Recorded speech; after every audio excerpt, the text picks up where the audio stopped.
Bismillahirrahmanirrahim. Assalamualaikum warahmatullahi wabarakatuh. Alhamdulillah dina danget ayeuna urang tiasa tepang deui dina pangajaran bahasa Sunda. Mudah-mudahannya sadayana sararehat. Insyaallah dina danget ayeuna urang medar perkawis sajak.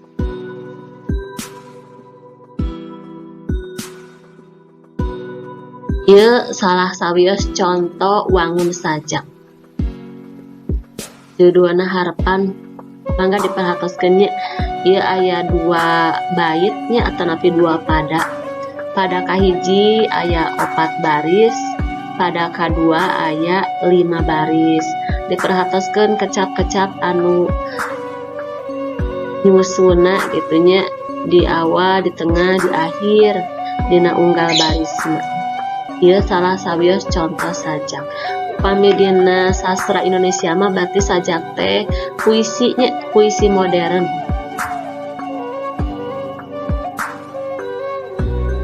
Ieu nu urang baris dipedar, ambahan pedaran sajak. Dina danget ayeuna urang medar atanapi ngabahas 4 poin gitu nya, 4 hal tina sajak. Nu kahiji ciri-ciri, teras nu kadua kamekaran sajak atanapi kamekaran teh perkembanganana gitu nya. Teras nu katilu jenis-jenis sajak sareng anu kaopat struktur sajak.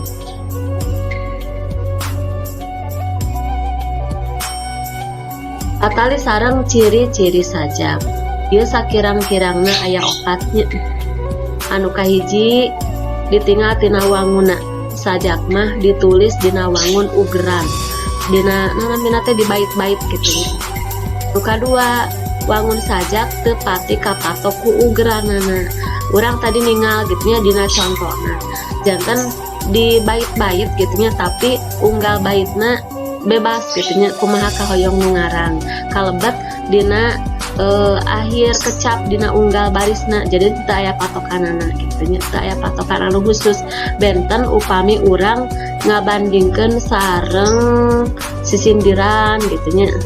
Eta aya ciri khususna gitu nya atanapi naonamina teh pupuh gitu ya. Jadi aya bentena sana sajak. Ciri nu katilu tina sajak kaasup kana karya sastra modern. Tah nu kaopat ditinggal tina eusina. Eusina mangrupi gambaran pamikiran anu ngahudang rasa tur wang-wangan panca indra dina runtuyan kecap anu ngawirahna nepi ka pikatajieun gitu nya tur mere kesan anu beda. Oke, ieu bakal karos upami urang merhatoskeun gitu nya, merhatoskeun salah sawios sajak sanyawira. Eta ciri-ciri sajak. Nu salajengna patali sareng kamekaran atanapi perkembangan sajak. Sajak dina sastra Sunda tumuwuh subur janten seueur pisan gitu nya. Buktosna nya seueur sajak anu sumebar boh dina majalah atanapi dina koran. Boh anu mandiri atanapi anu dibukukeun gitu nya. Contoh-contoh buku kumpulan sajak di antawisna aya Lalaki di Tegalpati karya Sayudi gitu nya, teras Jante Arkidam, Nu Mahal Tibatan Inten, sajak dongeng Si Ujang, nu nyusuk dina sukma sareng nu sanesna seueur pisan pokona nya. Contoh-contoh sajak anu dibukukeun atanapi oge anu hiji-hiji gitu nya. Tadi teh tiasa urang mendakan dina majalah atanapi dina koran. Kitu nya perkateuy sareng kamekaran sajak. Tah anu saterasna jenis-jenis sajak. Jenis-jenis sajak ieu dibagi janten 3. Aya sajak epik, sajak lirik, sareng sajak dramatik.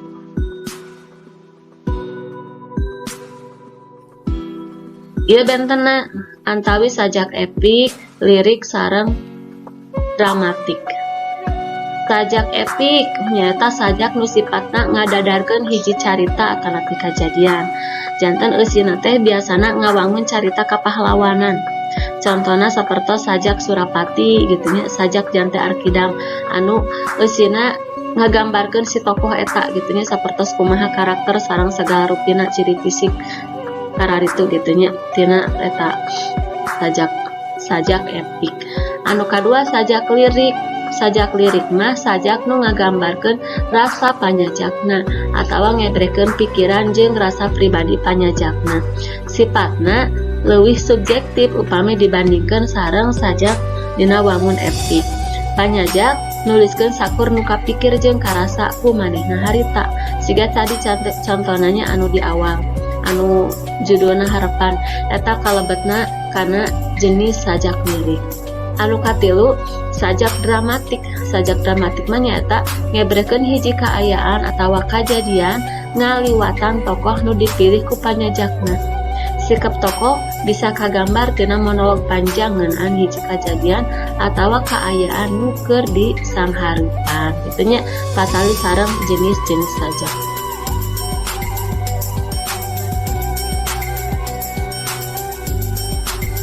Ieu salajengna patali sareng struktur sajak. Struktur sajak ieu dibagi janten duanya aya struktur batin sareng struktur lahir. Patali sareng struktur batin ieu aya 4. Anu kahiji tema atanapi jejer, terus nu kadua rasa. Ieu dipatalikeun sareng sikap panyajakna kana jejer nu keur dicaritakeun. Jadi rasa nu mana kitu nya nu hoyong didugikeun ku panyajak kanu maca atanapi kanu ngadangukeun. Anu katilu nada. Nada mah dipatalikeun sareng gaya pangarang dina ngungkapkeun pikiran jeung rasa dina karyana teh. Anu kaopatna amanat. Anu kadua struktur lahir. Struktur lahir kahiji aya istilahna teh tata rupa atanapi tipografi. Tipografi teh upami dina sajak engke urang tiasa ningal, misalkan dina hiji sajak aya sabaraha pada atanapi bait, engke dina unggal baitna aya sabaraha baris, kumaha seratanana sareng segala rupi we tampilan si sajakna. Taeta lebetna kana struktur lahir bagian tipografi.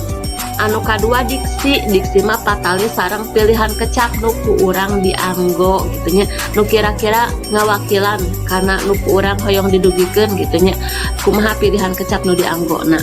Anu katilu imaji atanapi pangalaman indrawi. Ieu dipatalikeun sareng anu karaos gitu nya, anu kadangu atanapi nu katingal. Tiasa digambarkeun dina si sajak eta. Anu kaopat kecap konkret, teras nu kalima basa figuratif. Ieu mah dihubungkeunna sareng majasnya.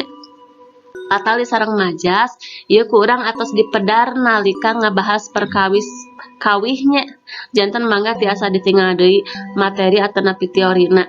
Sapertos aya majas personifikasi dina basa Sunda mah istilahna naon namina teh mijalma. Teras aya majas atanapi gaya basa hiperbola dina basa Sunda mah rarahulan gitunya, gaya basa ngumpamakeun sareng nu sanesna. Eta lebet kana struktur lahir basa figuratif. Anu panungtung aya istilah verifikasi. Ieu patali sareng rima, ritme sareng metrum. Jadi naon namina teh nya pengulangan sora, jadi repetisi sora. Ta ieu mah dipatalikeun sareng purwakanti. Ieu patali sareng purwakanti oge sami nya tos dibahas dina unsur-unsur nalika ngabahas kawihnya. Janten urang terang aya istilah purwakanti laras purwa gitunya, teras aya purwakanti minduan kawit nu kararitu. Eta lebet kana verifikasi dina struktur sajak bagian struktur lahir. Gitunya patali sareng struktur sajak. Itunya pokok bahasan perkawis sajak teori. Mudah-mudahan kahartos kusadayana insyaallah engke kanggo lawungan salajengna urang nyobian ngaapresiasi sajakna nyalira supados langkung kagambar pang-pangna patalina sareng struktur sajak teh tadinya struktur batin sareng struktur lahir. Atur nuhun kana perhatosan ti sadayana, mudah-mudahan urang tiasa sehat salamina dilancarkeun sagala rupina.